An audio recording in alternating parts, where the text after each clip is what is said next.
Nerede lan o it? Geberteceğim onu. Sen ne yapıyorsun oğlum? Yat oğlum, delilenme lan. Ya. Yatsana Mithat.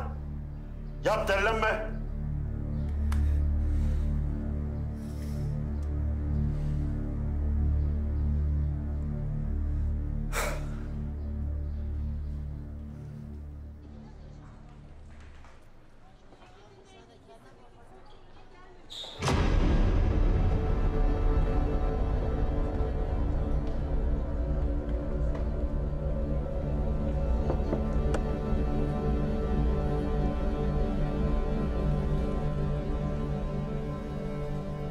Mithat, hayırdır oğlum ya? Anlat bakalım.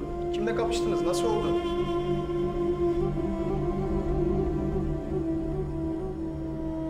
Şey oldu abi.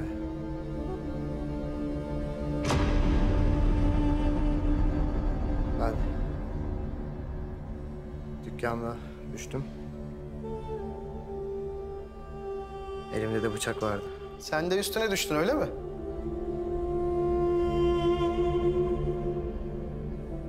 Aynen abi. Öyle oldu. İnsanın kendine ettiğini kimse etmiyor değil mi? Öyle abi. İnsanın kendine ettiğini kimse etmiyor. Haklısın. Mithat, o dükkanda eline hiç bıçak aldın mı sen acaba? Tanımıyor olsam seni? İşte abi. İlk defa elime bıçak aldım. Onunla da böyle oldu. Bir de öyle düşün yani. Peki, inşallah bunun arkası gelmez. Yok abi yok. Gelmez. Merak etme. Geçmiş olsun. Eyvallah. Geçmiş olsun. Sağ olun Mehmet, sağ olun.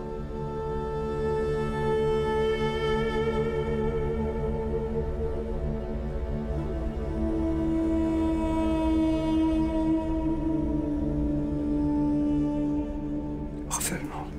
Yakışanı yaptın.